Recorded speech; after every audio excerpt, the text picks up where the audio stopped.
Me voici en silence, Jésus, mon bien-aimé. Comme d'habitude, on est là en train de réunir, prendre ataï ensemble. Ça fait partie du coutume africain pour discuter. Aujourd'hui, nous allons discuter sur un sujet très important, le Fils de Dieu. Le Fils de Dieu, il y a certains gens, s'ils entendent parler du Fils de Dieu, ça les dérange. Pourquoi on est dans dire c'est le Fils de Dieu? Dieu n'a pas de fils, n'a pas enfanté. Comment les chrétiens disent que c'est le Fils de Dieu? Moi, je vais donner un exemple. Si un Africain quitte l'Afrique, il aille aux États-Unis, on dit l'Africain. S'il vient ici, un Américain quitte l'Amérique pour venir ici, en Afrique, on dit l'Américain. Donc, ça montre qu'il vient de tel lieu. S'il vient de l'Afrique, on le dit l'Africain. S'il vient de l'Amérique, on le dit l'Américain. S'il vient de notre continent aussi, on prend l'appellation de ce continent. Et ça sent que Jésus est venu de Dieu. Ça sent que c'est l'Esprit de Dieu qui vient de Dieu. C'est pourquoi on dit le Fils de Dieu. Parce qu'il vient de Dieu. Cette appellation nous montre que Jésus, vraiment, il est Dieu parce qu'il vient de Dieu. Lui, c'est le Fils africain parce qu'il vient de l'Afrique. C'est le Fils américain parce qu'il vient de l'Amérique.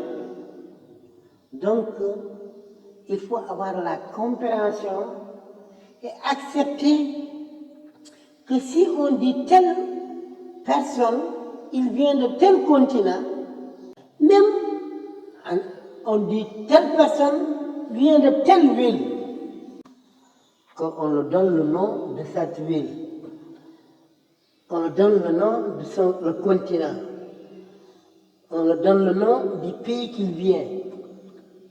Donc ça montre que cette personne-là, il vient de tel lieu, c'est pourquoi on dit le fils de tel Afrique ou Amérique, le fils d'Américain, le fils africain. Donc c'est une appellation qui montre que cette chose, il vient de ce milieu-là. Que le Fils de Dieu, c'est l'Esprit qui vient de Dieu. Si cet Esprit vient de Dieu, on peut dire que cette personne, cet Esprit vient de Dieu, c'est le Fils de Dieu. Jésus, le Fils de Dieu, Jésus, le Fils de Mariama, ça veut dire qu'il vient de Mariama. Donc, on peut dire dans beaucoup de ce nom. Nous, en tant que croyants, si nous acceptons Jésus pour le sacrifice que Dieu a fait pour nous, pour le pardon de nos péchés, Jésus, avant de remonter au ciel, il dit que je vais vous envoyer un consolateur. C'est le Saint-Esprit. Le Saint-Esprit, il vient d'où? Il vient de Dieu. Si tu as le Saint-Esprit, toi-même, tu es devenu un fils de Dieu.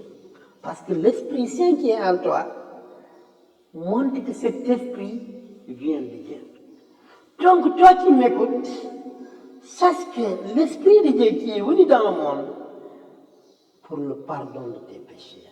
Sache qu'une fois que tu as accepté ce don de Dieu, le pardon de Dieu, l'Esprit de Dieu, le Fils de Dieu qui est mort pour toi, il y aura aussi un autre esprit, c'est le Saint-Esprit, qui vient aussi de Dieu, qui va habiter avec toi, toi-même qui es devenu Fils de Dieu. Cette appellation, il faut essayer de la comprendre. Il faut avoir le raisonnement de si on dit que cette bouteille vient de tel lieu, donc ça veut dire que c'est la continence, c'est là où il vient. Donc si Jésus, c'est l'Esprit de Dieu, cet Esprit vient de Dieu, on peut dire que vraiment c'est le Fils de Dieu parce que ça vient de Dieu. Cette personne, il vient de tel continent. Ah, c'est un Africain, il vient de l'Afrique. C'est le fils africain. Il vient de l'Amérique, c'est le fils américain. Il vient de l'Amérique. Donc, il faut avoir et savoir que, et avoir l'écoute que le Fils de Dieu, ça peut montrer que vraiment cette personne ou cet esprit vient de Dieu, c'est le Fils de Dieu. Que Dieu vous bénisse. Au Christ ressuscité.